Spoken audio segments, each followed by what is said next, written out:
ఇది ఇక మూసీ నది ప్రక్షాళన చేస్తా ఉంటాం, అక్కడ అవునవును. వాళ్ళందరినీ లేపేయటం, వాళ్ళకి డబుల్ బెడ్రూమ్లు ఇస్తా అంటాం, అవును. వాళ్ళకి ఇష్టం లేకపోయినా మేము ఇక్కడే ఉంటామన్నా కానీ ఇల్లు చేయటం, ఇదంతా ఎట్లా అంటే ఆ, ఏదో ఒక పబ్లిసిటీ కోసం చేస్తున్నట్టు, ఆ! లేదంటే ఒక అటెన్షన్ క్రియేట్ చేయడం కోసం మేమేదో చేస్తున్నాం అని చూపించుకోవడం కోసం చేస్తున్నట్టుంది. కానీ యాక్చువల్గా ప్రజల మనోభావాలు ఏంటో తెలుసుకునే ఉద్దేశం అయితే ప్రభుత్వానికి ఉందంటారు అసలుకి. లేదు, కంపల్సరీ ఉందండి.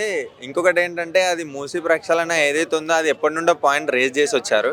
బట్ వీళ్ళు ఇప్పుడు రేవంత్ రెడ్డి గారు ఏం చేస్తున్నారంటే దాని మీద కంపల్సరీ మనం 100% ఫోకస్ ఇవ్వాలని చెప్పేసి ఇప్పుడు బడ్జెట్ రిలేటెడ్లో కూడా దానికి సర్టెన్ అమౌంట్ అనేది కేటాయించాలని చెప్పేసి ఆల్రెడీ మనకి ఇన్ఫర్మేషన్ ఉంది. అది చేస్తున్నారు. వాళ్ళకి అడగడం జరిగింది ఆల్టర్నేట్ వేలో మీకు ఇక్కడ ప్రొవైడ్ చేస్తామని. ఎందుకంటే ఇప్పుడు అక్కడ గుడిసెలు వేసుకున్న వాళ్ళు కూడా ఉంటారు.